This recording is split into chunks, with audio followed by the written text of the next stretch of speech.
Welcome back to the coaching of Azad sir.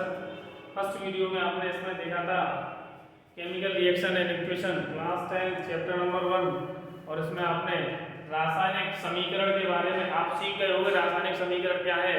एक प्रकार का अपने आप में परिवर्तन है जो कि रासायनिक परिवर्तन है जिसमें हमें नया उत्पाद कुछ मिलता है और इसी चीज को लिख देना क्या कहलाता है? रासायनिक समीकरण। किस तरीके से लिखा जाता है, किस तरीके से अभिकर्मक अभिकारक होते हैं, ये सारी चीजें आपने सीख ली थी और इसके लिए आप पिछली वीडियो में जाके देख सकते हो। तो आज आपका टॉपिक रासायनिक अभिक्रियाओं के प्रकार, टाइप्स ऑफ केमिकल रिएक्शन।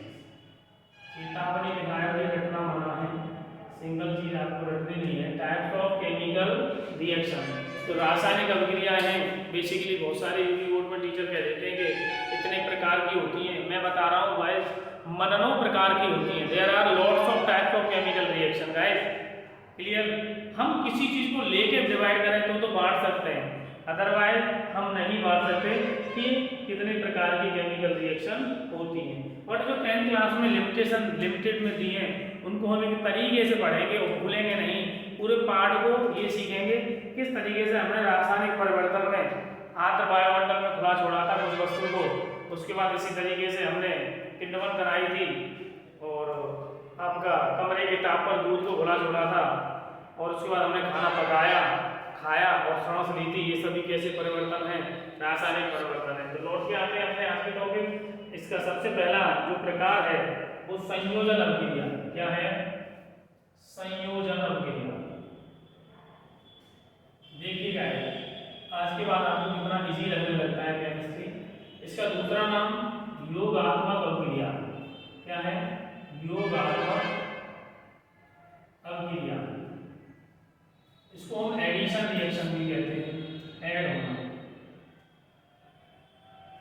नाम से ही मालूम आ रहा है संयोजन माने संयोजन अभिक्रिया का बस ये देखना है कि इसका मतलब क्या होता है। तो इसका जो मतलब होता है संयोजन अभिक्रिया का वो मतलब होता है जुड़ना। क्या होता है? जुड़ना। अब ये बताइए गाइस, ये क्या किसी से जुड़ा हुआ है? जब दो वस्तुएं आपस में जुड़ जाएंगी तो वो कितनी हो जाएंगी? कितनी हो जाएंगी? एक हो जाएंगी। कितनी हो जाएंगी? एक। मान लीजिए दो है या दो से ज्यादा मिलकर कितना का निर्माण करें? एक का। तो पहचानो कि तीर के इधर कौन है? अभिकारक, अभिक्रियक, अभिकर्मक या रिएक्टेंट, और तीर के इधर कौन है? आपका उत्पाद है। जैसा कि मैंने कल दायां बायां राइट हैंड और लेफ्ट हैंड बताया था किस तरीके से इधर कैसे क्या होता है, ठीक है ना। तो गाइस परिभाषा बनाना सीखनी है, याद नहीं करनी है, बनाना सीखनी है कि किस तरीके से क्या होती है। जब दो या दो से अधिक, मेरे साथ बोलेंगे, ठीक है ना, सुन रहे हो तो बोलते रहिए। जब दो या दो से अधिक कौन है ये?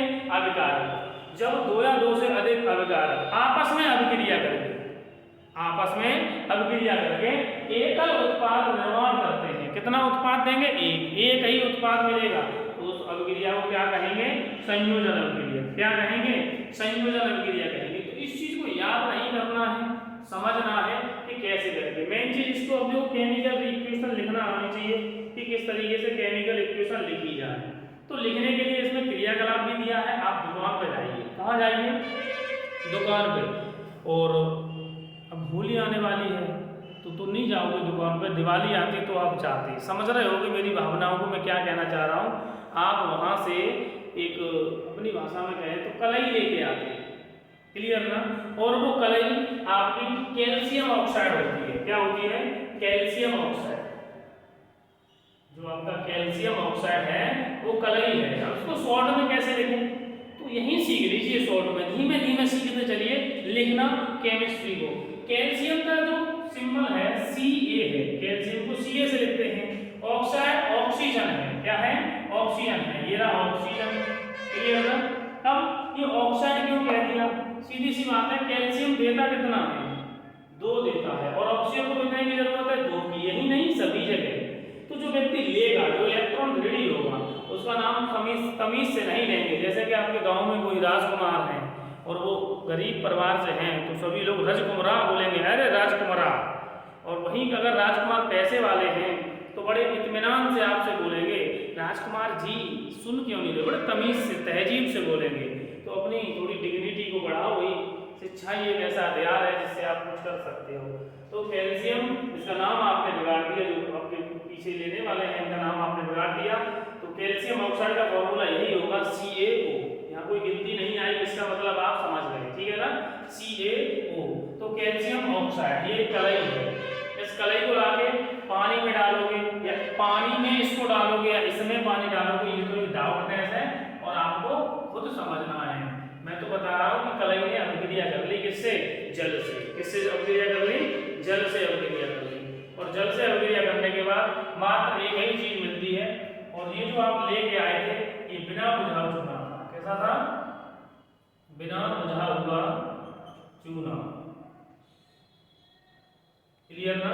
और अब पानी में अभिक्रिया करके बुझ जाएगा, ठीक है ना, तो यहाँ बनाएगा कैल्शियम हाइड्रोक्साइड। अब देखिए कैल्शियम 2 देगा, हाइड्रोक्साइड को कितने की जरूरत है, यहाँ क्या बनाएगा, कैल्शियम हाइड्रोक्साइड जल में घुलने के बाद। आपको घर से एक टास्क है, पानी में कलई डालें, कलई में पानी डालें और हमें कमेंट सेक्शन में लिख के बताएं कि क्या किया आपने, ठीक है ना। तो कैल्शियम कितना देता है, 2, क्योंकि पीछे भी 2 दिए थे। हाइड्रोक्साइड को 1 की जरूरत है, OH वन नेगेटिव होता है, तो 1 की जरूरत है, तो इसे 2 आना पड़ेगा। अभी तो इसके साथ संयोग करके ये बन पाएगा। तो इसमें देखें 2 अभिकार, उत्पाद कितना है, 1, उत्पाद कितना है, 1। इसमें बेसिकली थोड़ी सी ऊष्मा और निकल जाती है, बट ये उत्पाद के रूप में नहीं काउंट होगी, क्लियर ना। तो ये आपका संयोजन अभिक्रिया का एक प्रकार हो गया, जब 2 या 2 से अधिक अभिकारक अभिक्रिया करके एकल उत्पाद का निर्माण करते हैं। संयोजन अभिक्रिया होती है, योगात्मक अभिक्रिया होती है, एडिशन रिएक्शन होती है, समझ रहे हो। परिभाषा पे ज्यादा विचार मत करना, मेन चीज है तो इसको ये कैसे लिखा जाए, इसके लिए आप याद नहीं करोगे, CaO plus H2O, CaO plus H2O, इस तरीके से आप रूट रिएक्शन, कंकाली रिएक्शन लिखना सीखो, कंकाली समीकरण लिखना सीखो। संतुलित करना एक चुनौती है, उसे स्वीकार करो। Ca इधर 1 है, इधर कितना है, O इधर कितना है, 2, इधर कितना है, 2 ही है, H इधर कितना है, 2, और इधर भी कितना है, 2। तो बहुत ही अच्छी, ये तो पहले से ही संतुलित हो गई। तो यही कंकाली है, यही पूर्ण अभिक्रिया लिख गई आपकी, आपका एग्जाम्पल भी हो गया। आप इससे भी परिभाषा बना सकते हो, जब कैल्शियम ऑक्साइड की अभिक्रिया जल के साथ कराई जाती है तो वो एकल उत्पाद कैल्शियम हाइड्रोक्साइड देता है। यह एक संयोजन अभिक्रिया का प्रकार है, या इसे संयोजन अभिक्रिया कहते हैं। और ये है आपका बुझा हुआ चूना, क्या है, बुझा हुआ चूना। इसको बड़ा ध्यान रखना, बुझा हुआ चूना कब मिला था, रटना मत, CaOH का उल्ट है, कब मिला था, पानी में डालने के बाद मिला था। दुकान से क्या लाए थे, CaO, क्या लाए थे, CaO। क्या और कोई उदाहरण नहीं है इसके, बिल्कुल है। अन्य उदाहरण, दूसरा उदाहरण है आपका कोयले का दहन। क्या है, देखिए पहला उदाहरण ये हो गया, दूसरा उदाहरण है कोयले का दहन। दहन आपका कंबशन होता है, क्या होता है, कंबशन, ऑक्सीजन की उपस्थिति में किसी भी चीज को जलाना। ये कोयला है, ऑक्सीजन की उपस्थिति में जल गया कार्बन डाइऑक्साइड। तो ये भी तो 2 थे और 2 से मिलकर कितने बन गए, 1। तो कौन सी अभिक्रिया है, संयोजन। पहचानना भी सीखो। इस तरीके से आपकी कोई चीज फट गई है, कॉपी किताब, उसको जोड़ दिया, फट के 2 हो जाती है, जुड़कर 1 हो जाती है। तो इसी तरीके से है ये। तो कोयले का दहन कौन सा है, संयोजन अभिक्रिया का प्रकार है। इसके बाद देखिए जल का निर्माण, ये क्या है आपकी, जल का निर्माण। जो आपका जल का निर्माण है ये भी आपकी क्या है, संयोजन अभिक्रिया। अब ये जल, ये क्या था, हाइड्रोजन क्या थी आपकी, हाइड्रोजन आपकी गैस है, ऑक्सीजन की गैस है, जल आपका कैसा है, ये सब कुछ आप लिख लेना। बैलेंस करो इसे, H इधर 2 है, इधर भी 2 है, O इधर 2 है, इधर एक है, 2 का गुणा कर दो, इधर भी 2, ये आपकी संतुलित हो गई। क्या हो गई, संतुलित हो गई। तो बिल्कुल सरल शब्दों में आपने देख लिया कि किस तरीके से संयोजन अभिक्रिया के आपको कई सारे उदाहरण याद हो गए। कितने सारे उदाहरण याद हो गए, एक आपका कलई का, एक आपका कोयले का, और एक आपका जल का निर्माण। तो बड़े ध्यान से रखेंगे इसको, ध्यान, ठीक है ना। आगे देखें, इसमें हम ये सीखेंगे कि जब संयोजन अभिक्रिया कराई तो इसमें एक दहेज मिला। क्या मिला, दहेज। आप भी दहेज के लिए तैयार हो गए, है ना। ऐसी गलत बात है, डाउरी सिस्टम बहुत ही खराब सिस्टम है, इसको खत्म कीजिएगा गाइस। आपको मैं इसमें दहेज दिलवा तो दे रहा हूँ, आपको मैं पढ़ाई में दहेज दिलवा रहा हूँ, और उधर मत लेना, ठीक है। तो देखिए अब इसका दहेज, किसका दहेज, संयोजन अभिक्रिया का दहेज। बट लिख के मत आना, ये एक ट्रिक है। संयोजन अभिक्रिया का जो दहेज है उसको मैं बता रहा हूँ, ठीक है।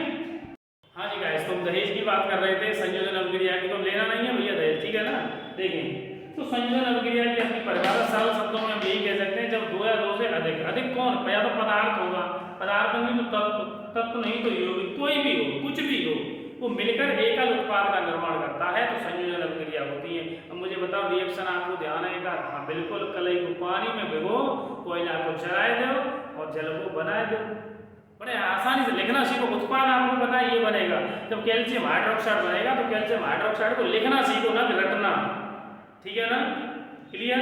धीमे धीमे समझेंगे कि ये वाला इसका सूत्र क्यों है। तो इसका दहेज है आपके सामने ऊष्माक्षेपी अभिक्रिया। कौन सी? ऊष्माक्षेपी अभिक्रिया। लिख के नहीं आना इस चीज को कि ये दहेज है, मैं दे रहा हूँ बस आपको, ठीक है ना। ऊष्माक्षेपी अभिक्रिया, तो इसे एक्सोथर्मिक रिएक्शन कहते हैं। क्या कहते हैं? Exothermic reaction. तो वो रासायनिक अभिक्रिया है जिनमें पूरी होते समय इनमें क्या निकलती है? ऊष्मा निकलेगी, या ऊष्मा उत्सर्जित हो, या हीट निकले, ऊष्मा ऊर्जा इस तरह से निकले, तो उसको कहते हैं। तो इसका पहला एग्जांपल कलई वाला लिखोगे, उदाहरण पहला कौन सा लिखोगे? इनमें क्या होगी? ऊष्मा उत्सर्जित होगी, ऊष्मा उत्सर्जित, ऊष्मा निकलेगी। क्लियर ना? और ये दहेज है किसका? संयोजन का। जब संयोजन कराओगे तो ऊष्मा निकलती है, निकलने दो, इसका दहेज है ऊष्माक्षेपी अभिक्रिया, भूलोगे नहीं आप इससे, ठीक है ना। तो पहला उदाहरण आप बड़े आसानी से तेजी से, कैल्शियम ऑक्साइड, जल, यहाँ पे CaOH का वोल्ट, क्यों आया है वो पता रखना है, जब रट लिया, ठीक है ना। और आपकी ऊष्मा, हीट, ठीक है ना। इसके अलावा आपका जो अगला एक और भी कह सकते हैं, जैसे कि और उदाहरण प्राकृतिक गैस का है। कौन सा उदाहरण है? प्राकृतिक गैस, इसी को हम मार्स गैस भी कहते हैं। कौन सी? Marsh gas. प्राकृतिक गैस को दूसरा नाम क्या है? मार्स गैस का दहन कराना। तो मैंने कहा था दहन कम्बशन होता है, कम्बशन ऑक्सीजन की उपस्थिति में होगा। लो भैया लो, लगा के कोई काट रहा है ना, देखिए तो लो भैया ये देखो, तो ये प्राकृतिक गैस है मेथेन। क्या है? मेथेन। जब C1 है तो मैथ से लेंगे, एकल बंधु से जुड़े हैं तो N सफिक्स कर देंगे, मेथेन। और इसका मेथेन कोई प्राकृतिक गैस या मार्स गैस कहते हैं, और ये एक हाइड्रोकार्बन है। तो हाइड्रोकार्बन का जब भी दहन होगा तो ये देखो कार्बन डाइऑक्साइड और जल और ऊष्मा निकलती है। जैसे कि आपका पेट्रोल, डीजल, ये सब क्या है? हाइड्रोकार्बन है। इनका दहन कराओ तो उसमें कार्बन डाइऑक्साइड गैस निकलेगी, जल बनता है, और क्या? ऊष्मा निकलती है। तो ये भी ऊष्मा निकल रही है, तो कौन सी अभिक्रिया है? ऊष्मा, कौन सी? ऊष्माक्षेपी अभिक्रिया। कौन सी अभिक्रिया? ऊष्माक्षेपी, एक्सोथर्मिक, ठीक है ना। एक्सो माने बाहर निकलना ऊष्मा का। तो ऊष्माक्षेपी अभिक्रिया की 2 रिएक्शन आपको याद हो गई, इतनी ही काफी है गाइस, ठीक है ना। वैसे तो आप जो आपकी श्वसन है, कौन सी है? श्वसन, तो और लिख लो, आप मानोगे नहीं, श्वसन, जिसे हम रेस्पिरेशन कहते हैं, ठीक है ना। तो ये भी आपकी क्या है? ये भी आपका एक उदाहरण है। श्वसन में होता क्या है? ठीक है, श्वसन में आपका जो ग्लूकोज है C6H12O6, ये क्या है आपका? ग्लूकोज है। ये ग्लूकोज भी अभिक्रिया करता है किससे? ऑक्सीजन से। किससे करता है? ऑक्सीजन से। तो ये भी एक हाइड्रोकार्बन है। तो कार्बन डाइऑक्साइड, जल और ऊर्जा, इसमें भी आपकी सेम इसी प्रकार से ऊष्मा आपको प्राप्त होगी। अब इसको बैलेंस करना है। क्या करना है? बैलेंस। तो यहाँ 6, 6 और 6, इस तरीके से आप ये देख सकते हो कि ये गैस है, इनकी अवस्था और लिखना सीखो। तो इसमें भी आपने कितना 3 आपने एग्जाम्पल दे दिए। अच्छा, ये वाली ऊष्माक्षेपी तो है, ये भी ऊष्माक्षेपी है, ये भी ऊष्माक्षेपी है, लेकिन ये संयोजन भी है। ये क्या है? संयोजन। ये कौन सी अभिक्रिया है? संयोजन भी है, ये एडिशन भी है, और आपकी संयोजन का एक और नाम जो आपको दिया था, ठीक है ना, योगात्मक, योगात्मक भी है। क्लियर ना? तो ये तो होने दीजिए, एक और उदाहरण और लिख लो, ठीक है ना। लिखें, देखो क्या है? साग सब्जी या वनस्पति, नोट कर लीजिए। साग सब्जी जो आप लेके आते हो या जो वनस्पति का द्रव्य है, इसका विघटित जब होता है, विघटित होकर तो कंपोस्ट बनती है। इसमें क्या बनती है? कंपोस्ट। तो ये भी ऊष्माक्षेपी का ही उदाहरण है। इसका उदाहरण है ऊष्माक्षेपी का ही उदाहरण है, आपको राइट करना है। क्लियर? लिखते चलिए गाइस सब कुछ, ठीक है। हाँ जी, देखें तो अब तक हमने दो रासायनिक अभिक्रियाएं देखी। सबसे पहली संयोजन और योगात्मक एडिशन एक ही बात है, और सीख लिए हम, और केमिकल रिएक्शन लिखना भी सीख लिया, और इसका दहेज ऊष्माक्षेपी अभिक्रिया। दूसरी रिएक्शन है आपकी वियोजन अभिक्रिया। वियोजन दूसरा नाम अपघटन, अंग्रेजी में डिकम्पोजिशन। तो इसका मतलब सीखो कि कोई एक था और ये वियोजित होकर या अपघटित होकर या टूटकर दो या दो से ज्यादा में क्या हो गया, मिल गया। तो इस अभिक्रिया को क्या कहेंगे, वियोजन अभिक्रिया। परिभाषा बनाना सीखो, जब एकल अभिकारक अभिकर्मक अभिक्रिया का या रिएक्टेंट टूटकर वियोजित होकर अपघटित होकर या डिकम्पोज होकर दो या दो से अधिक उत्पाद देता है तो उसको क्या कहते हैं, वियोजन अभिक्रिया, अपघटन अभिक्रिया या डिकम्पोजिशन रिएक्शन कहते हैं। तो ये तो बहुत आसान है लिखना। मेन चीज है इसका क्या लिखना आपको, उदाहरण। कोई है जो टूटता है, ठीक है ना, तो उसके एग्जाम्पल देख रहे हैं कि कौन कौन से हैं। तो सबसे पहले इसमें जो प्रैक्टिकल दिया है, आप फेरस सल्फेट लीजिए। कौन सा सल्फेट, फेरस सल्फेट। देखिए फेरस बोला है, फेरिक बोलता तो कुछ और बोला होता। फेरस जो है वो Fe है और यहाँ Fe 2 देगा, और सल्फेट को 2 की जरूरत है। किसकी जरूरत है, 2 की जरूरत है। तो सल्फेट को 2 की जरूरत है और 2 दे तो रहा है, तो ये हो गया फेरस सल्फेट। क्या हो गया, फेरस सल्फेट। क्लियर ना, कोई दिक्कत यहाँ पे? तो फेरिक होता तो वहां कंडीशन और होती। क्लियर। अब तुम्हारा नाम याद आ गया मुझे, बता दो। तुम्हारा नाम है ये CHSO4, क्योंकि तुम भी भैया 2 देते हो। क्या देते हो, ले भैया तेरा नाम भी आ गया CHSO4। किसी से पूछोगे तो ये होता ही नहीं है कुछ भी, ठीक है, बस तुम्हारा नाम है ये CHSO4। मतलब तुम भी एक सल्फेट हो, तुमने सल्फेट को 2 दिए हो। सल्फेट को कितना दिए हो आप, 2। समझ रहे हो, ठीक है ना? हाँ, तो कोई नहीं, देख इसको। तो FeSO4 है, ये फेरस सल्फेट है और इसको आपने ऊष्मा दे दी। क्या दे दी, ऊष्मा। तो ये वियोजित हो जाएगा, अपघटित हो जाएगा या डिकम्पोज हो जाएगा टूटकर। देखिए टूटकर ये फेरिक ऑक्साइड में बदल जाएगा। किसमें बदल जाएगा, फेरिक ऑक्साइड में। ये चीज हमें पता है कि ये आपका फेरिक ऑक्साइड में बदलेगा। चलो हिंदी लिख देते हैं, किसमें बदलेगा। अब फेरिक कितने देता है ये कंडीशन पता होनी चाहिए। फेरस में 2 दिए थे, फेरिक कितने देगा।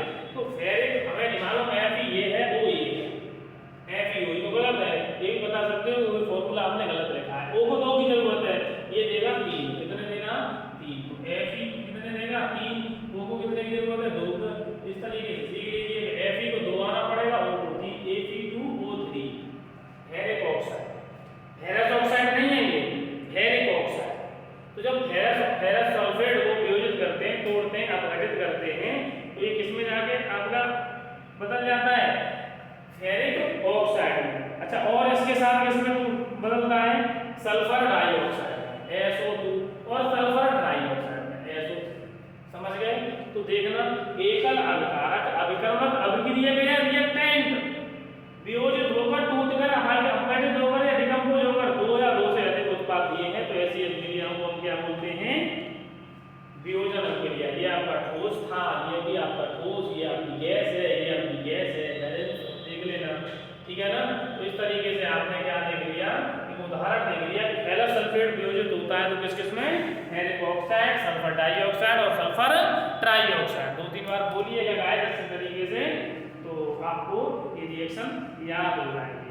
क्लियर ना, इस चीज का ध्यान रखना।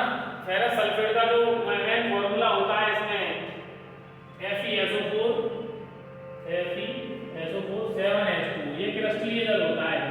फेरस सल्फेट में क्रिस्टलीय जल कितना होता है, 7H2। उसके बाद देखें, हम लौट के चलते हैं अपनी पुरानी कहानी पर। आपने अपना घर तो पोत लिया, मालूम है हमें, कलई से, ठीक है ना। तो आपने अपने घर को कलई से पोता, और कलई से पोतने के बाद जब आपको व्यक्ति वो जो पेंट कर रहा था, उस समय आपने कहा कि भैया कैसी पेंट कर रहे हो, लाइनें दिख रही है वगैरह, जाओ भैया 2 दिन बाद देखना। और 2-3 दिन के बाद जब आपने देखा तो उसमें चकाचौंध सफेदी हो गई।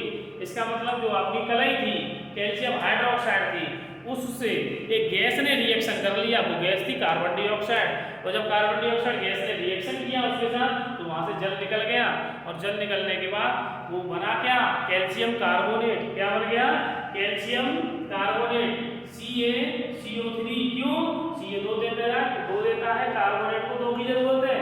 बस ये चीज सीखो, लिखना सीखो इसको, कार्बोनेट को जरूरत कितने की है। तो ये आपका संगमरमर का फॉर्मूला है, किसका है, तो आपका घर, आपका मकान और आपकी दुकान चमकने लगती है। जैसे ब्यूटी पार्लर में पुरानी, समझ गए क्या हो जाता है, पुरानी बिल्डिंग कैसी हो जाती है, नई।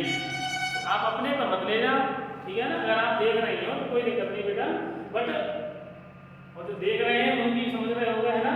बट जो कैल्शियम कार्बोनेट क्या है, चकाचौंध सफेदी, अपने आप में आपका मकान नया हो जाता है, ठीक है ना, संगमरमर की तरह चमकने लगता है। क्यों, क्योंकि उसमें कैल्शियम कार्बोनेट बन जाता है। कब, जब आपका कैल्शियम जो बुझा हुआ चूने से अभिक्रिया कौन कर ले, कार्बन डाइऑक्साइड। अब कब तक बना रहेगा भाई, कुछ समय के बाद आपके घर पर धूप वगैरह, मिट्टी ये सब आता है, ऊष्मा मिलती है, तो फिर से आपके घर की जो कैल्शियम कार्बोनेट थी, जो कैल्शियम कार्बोनेट यहाँ पे आप इसको चूना पत्थर कहते हैं, ये जो आपकी कैल्शियम कार्बोनेट थी ये वियोजित होकर किसमें, कैल्शियम ऑक्साइड में और कार्बन डाइऑक्साइड गैस निकल गई, रोना मत, निकल गई। लेकिन ये जो कैल्शियम ऑक्साइड है, ये वो वाला कैल्शियम ऑक्साइड है बुझा हुआ चूना वाला। कौन सा, बुझा हुआ चूना वाला। अब आप कहोगे सर ऐसे कैसे हो जाएगा बुझा हुआ चूना वाला, बिल्कुल बुझा हुआ चूना वाला है। जब आप गांव से बिलोंग करते हो तो आपके पास एक मवेशी होगी, भैंस, उसके नीचे बिना बुझा हुआ वाला चूना अगर आपने डाल दिया और उसने टॉयलेट किया पानी आनी, तो वो जल जाएगी क्योंकि ऊष्मा निकलेगी। तो हम ये वाला चूना क्या करते हैं, डालते हैं, जिससे आग से कोई अभिक्रिया नहीं करता है। तो मुझे बताओ ये कौन सी रिएक्शन है, कैल्शियम कार्बोनेट वाली, ऊष्मा छीपी है, वो आपकी वियोजन है कि नहीं, बिल्कुल वियोजन है। एकल है, एकल से कितने मिल गए, 2, कितने मिल गए, 2। और तोड़ो भाई लेड नाइट्रेट को, किसको, लेड नाइट्रेट, पहले उसमें भी आया था, पहली वीडियो में भी PbNO3 का होल टॉयल। क्यों आया भाई PbNO3 का होल टॉयल, तो लेड को कितने देने की औकात है, 2, और नाइट्रेट 1 लेगा, कितने लेगा, 1, तो इसको तो 2 आना पड़ेगा। अब इसको भी ऊष्मा दे दो, क्या दे दो, ऊष्मा। जिस तरह से फेरस सल्फेट आपका फेरिक ऑक्साइड में टूटा था, इसी तरीके से लेड किसमें टूटेगा, लेड ऑक्साइड। लेड 2 देगा, ऑक्सीजन को 2 की जरूरत है, ठीक है। तो आसानी से फॉर्मूला बनाना सीख गए, PbO। इसके बाद आपका नाइट्रोजन डाइऑक्साइड NO2 और O2 में, NO2 और O2 में। लेकिन आपको इसमें बैलेंस करना है, तो बैलेंस करने के लिए भैया एक चुनौती है, अपने आप बैलेंस करना सीखना। मैंने तो आपके इस तरह से लगा दी। तो ये आपका लेड नाइट्रेट है, लेड ऑक्साइड, नाइट्रोजन डाइऑक्साइड और ऑक्सीजन। तो आपको मेमोराइज रखना है कि जब आपने लेड ऑक्साइड, लेड नाइट्रेट को वियोजित किया, अपघटित किया, तो किस किस में टूटा, लेड ऑक्साइड और आपका नाइट्रोजन डाइऑक्साइड और ऑक्साइड। ये याद रखना है। जिस तरीके से हम रिएक्शंस अच्छे तरीके से याद कर रहे हैं उसी तरीके से याद रखिए। तो इसमें देखें, तो गाइस हमने देखा कि किस तरीके से आपके फेरस सल्फेट को वियोजित किया, तोड़ा, तो वो फेरिक ऑक्साइड, सल्फर डाइऑक्साइड और सल्फर ट्राइऑक्साइड में टूटा। उसके बाद आपने कैल्शियम कार्बोनेट, जो हमने अपना घर क्या बना लिया था, संगमरमर, एकदम हवेली, महान दुकान, एकदम चमाचम कर ली थी, वो भी आपकी थोड़ी दिनों बाद कैल्शियम ऑक्साइड और कार्बन डाइऑक्साइड जैसे उसकी निकल गई। इसके बाद आपने देखा कि लेड नाइट्रेट, तो वो लेड ऑक्साइड और नाइट्रोजन डाइऑक्साइड और ऑक्सीजन में टूट गया। अब उसके बाद आपने जल का क्या कर दिया, विद्युत अपघटन, वो ऊष्मा देके किया था, वो ऊष्मीय वियोजन भी कह सकते हैं। ये विद्युत अपघटन कर रहे हो बिजली से, तो जल H+ और OH- में टूट गया, ठीक है ना, विद्युत अपघटन से। उसके बाद आपने AgCl, ये सनलाइट, ये सूर्य से ही तोड़ रहे हो, सनलाइट, सूर्य की उपस्थिति में AgCl, सिल्वर क्लोराइड को थोड़ा Ag अलग, क्लोरीन अलग, बैलेंस करते ऐसे AgBr को तोड़ दिया, ठीक है ना। इस तरीके से आपको याद रखना है। अब इसका दहेज, तो इसका जो दहेज है उसको देखेंगे कि इसका दहेज क्या है, ठीक है ना। तो गाइस इसमें अभी हमने काफ़ी सारी रिएक्शन हो गई आपकी, इसमें वियोजन, अपघटन और आपका डिकम्पोजिशन में। मैं फिर से एक बार बता रहा हूँ आपको कि फेरस सल्फेट को तोड़ा था, और आपने कैल्शियम कार्बोनेट को, लेड नाइट्रेट को, फिर जल को, फिर AgBr और AgCl को। तो गाइस इसको तोड़ने के बाद 3 तरीके से तोड़ा था, ऊष्मीय वियोजन और आपका विद्युत अपघटन और आपका प्रकाश, सूर्य के प्रकाश से। इसका जो दहेज है वो गाइस है ऊष्माशोषी अभिक्रिया, ऊष्माशोषी अभिक्रिया, जिसे हम एंडोथर्मिक रिएक्शन कहते हैं। ऐसी रासायनिक अभिक्रियाएं जिनको पूरा होने के लिए ऊष्मा की जरूरत हो। किसकी जरूरत हो? ऊष्मा की जरूरत हो। ऊष्मा की आवश्यकता होगी रासायनिक अभिक्रिया कराने के लिए, ऊष्मा की आवश्यकता होगी कोई भी रासायनिक अभिक्रिया कराने के लिए। उन रासायनिक अभिक्रियाओं को ऊष्माशोषी या एंडोथर्मिक रिएक्शन कहते हैं। तीन तरह से ऊष्मा हम दे सकते हैं, एक डायरेक्ट ऊष्मा दी थी, एक बिजली से दे सकते हैं विद्युत अपघटन, एक सूर्य से दे सकते हैं, ठीक है ना। तो गाइस आपको अभी कुछ रिएक्शंस और बची हैं इस चैप्टर में, मैं आपको अगली वीडियो में दूंगा, ठीक है ना। ज़्यादा से ज़्यादा शेयर करें, ज़्यादा से ज़्यादा लोगों को बताएं कि किस तरीके से विदिन क्लास में आपको चीज़ों को याद कराया जा रहा है। रटना मना है, बस आप अपने इन चीज़ों को सुनिए और समझिए, बस क्लियर। मिलते हैं अगले एपिसोड में, तब तक के लिए देखते रहिए हमारा चैनल।